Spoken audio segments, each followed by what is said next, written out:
Bismillah ar-Rahman ar-Rahim. Alhamdulillahi Rabbil Alameen. Wassalatu wassalam ala ashrafil anbiya'i wal mursaleen. Muhammad wa ala alihi wa ashabihi ajma'een. Amma ba'd, ikhwatul Islami ibadallah. This is yet another session as it relates to misguided phrases that we find within the society today, within the U.S., specifically within inner city areas or in the U.S. in general. And the phrase that we like to take a look at and like to present is the statement, you have your whole life ahead of you. You have your whole life ahead of you. Now, this phrase and expression is used in this society in a manner to persuade an individual from turning away from doing something that may be beneficial for them, clearly beneficial for them, but in the people's eyes and society, in the people within the society today, they look at it as being something that is difficult or strenuous, that beneficial thing. And so they say something to the effect of, you have your whole life ahead of you. You don't have to worry about that right now. You can continue doing what you're doing. You're young. Be young, and thus forth and so on. This is how the expression is commonly used.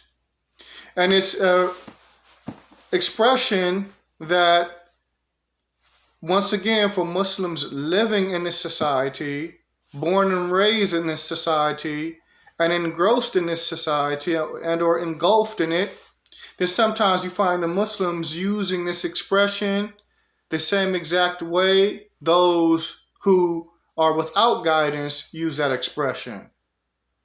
And the reality is, this expression, it contradicts, in that context, it contradicts the truth and guidance. Why? Because no person is guaranteed to see tomorrow. No person is guaranteed to see tomorrow.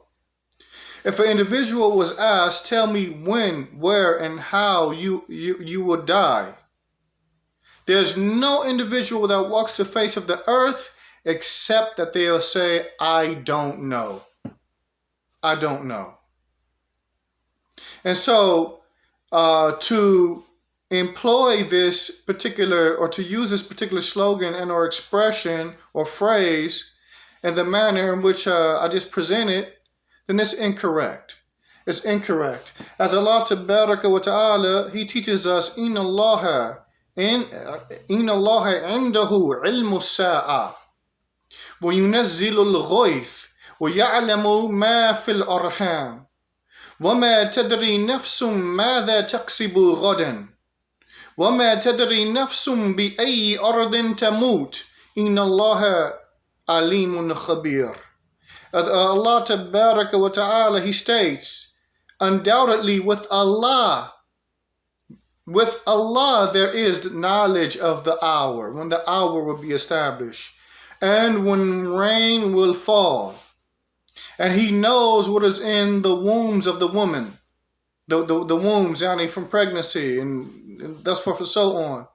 And no soul knows that which it will earn tomorrow. And no soul knows in which land it will die.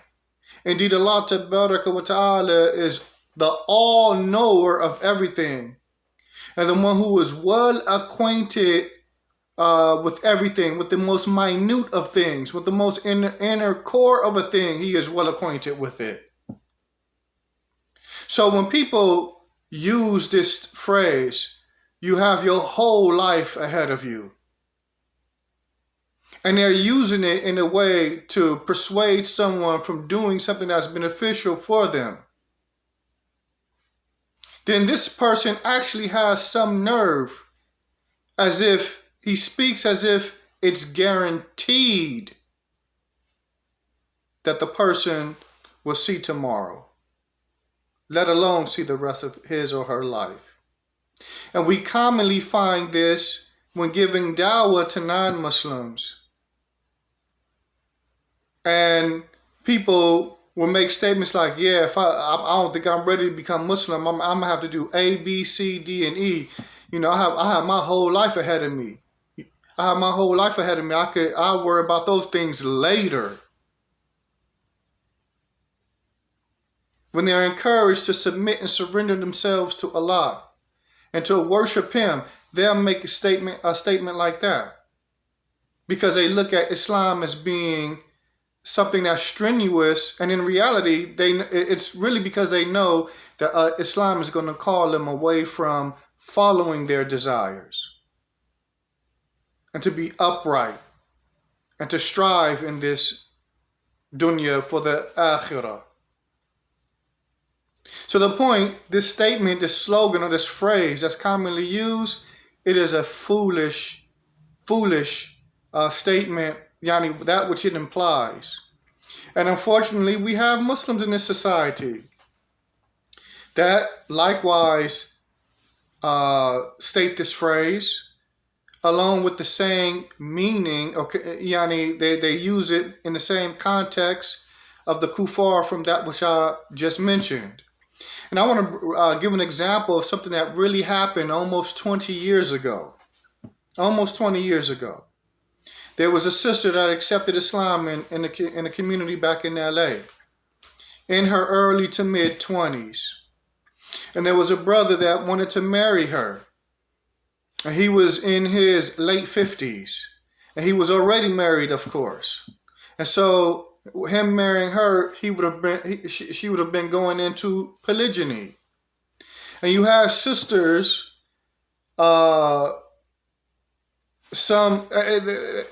one's monolithic. No, the sisters are not monolithic. Everybody had their own opinion. But there were some sisters, a few, that were encouraging the sister not to marry that brother.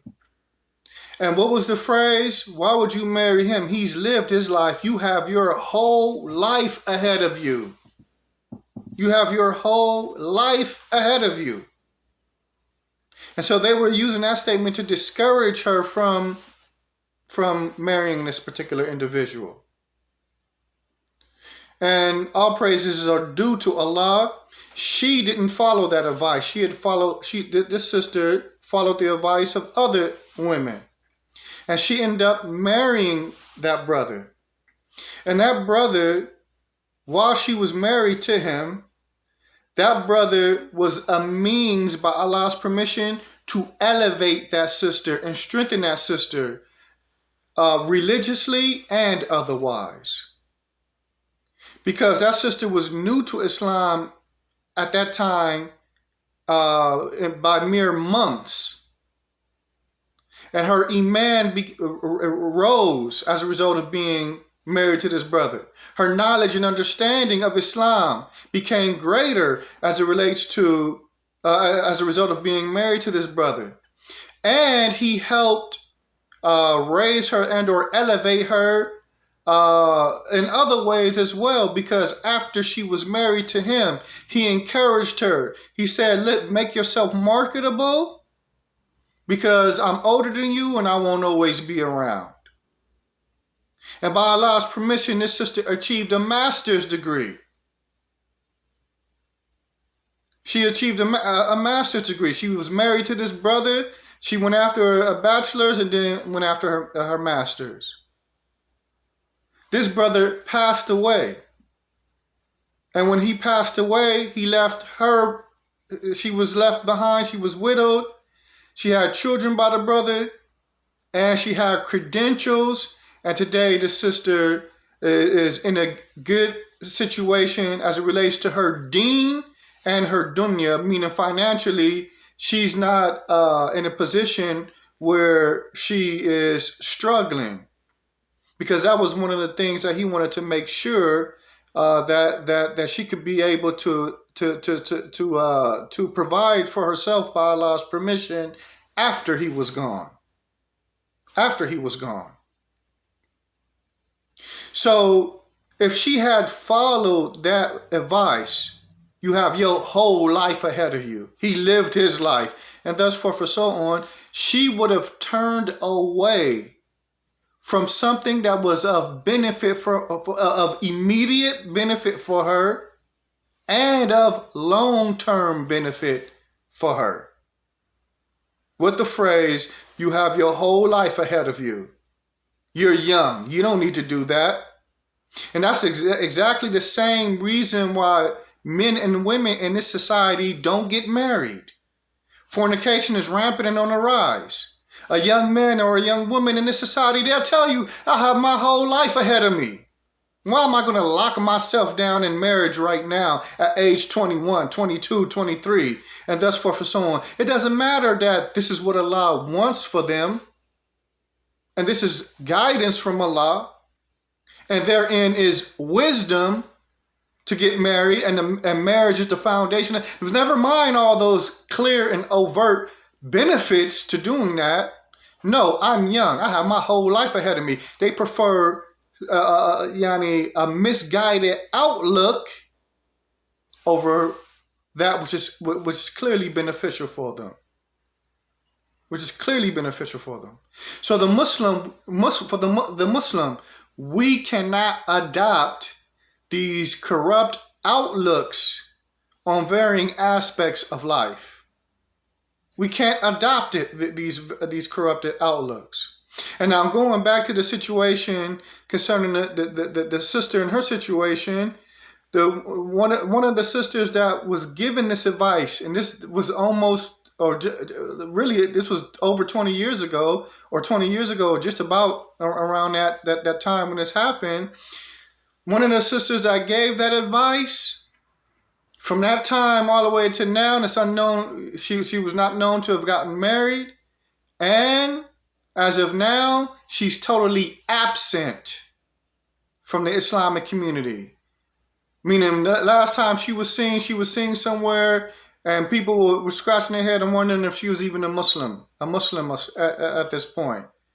This is how far her condition had gotten. And it's not surprising if people use as their guidance, they use as tools to move about in this particular society, they use the outlooks and the afkar, or the understanding and the ideas that are found within the society that actually clash with the wisdom that's found in the Kitab and the Sunnah. When we want to take a look, when we look for our source of guidance from the Kitab and the Sunnah, our wisdom is found in the Kitab and the Sunnah. And one of the things that the Kitab and the Sunnah teaches us is that we do that which is of benefit for us in short terms and long term. Allah Tabaraka wa Ta'ala, He teaches us, وَسَارِعُوا إِلَى مَغْفِرَةٍ مِّن رَبِّكُمْ وَجَنَّةٍ أَرْضُهَا السَّمَاوَاتُ وَالْأَرْضُ أُعِدَّتْ لِلْمُتَّقِينَ. And hasten, race towards forgiveness from your Lord. You obtain forgiveness from your Lord by statements and actions that are in accordance with that which He loves and is pleased with. And the paradise, its width is that of the heavens and the earth. And it is prepared for those that have at taqwa. It is prepared for those that have at taqwa. So this is a clear command that the person should hasten to do that which is of immediate benefit for them in their deen. Short-term and long-term benefit. Short-term as it relates to it correcting that individual and his environment in this dunya, and long-term as it relates to it being a part of his good deeds that will be weighed on his scales on Yawm al-Qiyamah. On Yawm al-Qiyamah.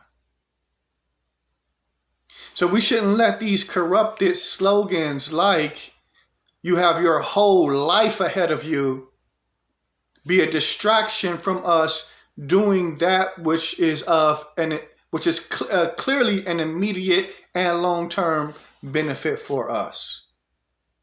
because we're not guaranteed to see tomorrow. And if we lived 1 week later, 1 full week after attempting to do something that people were discouraging us from doing with the claim, you have your whole life ahead of you.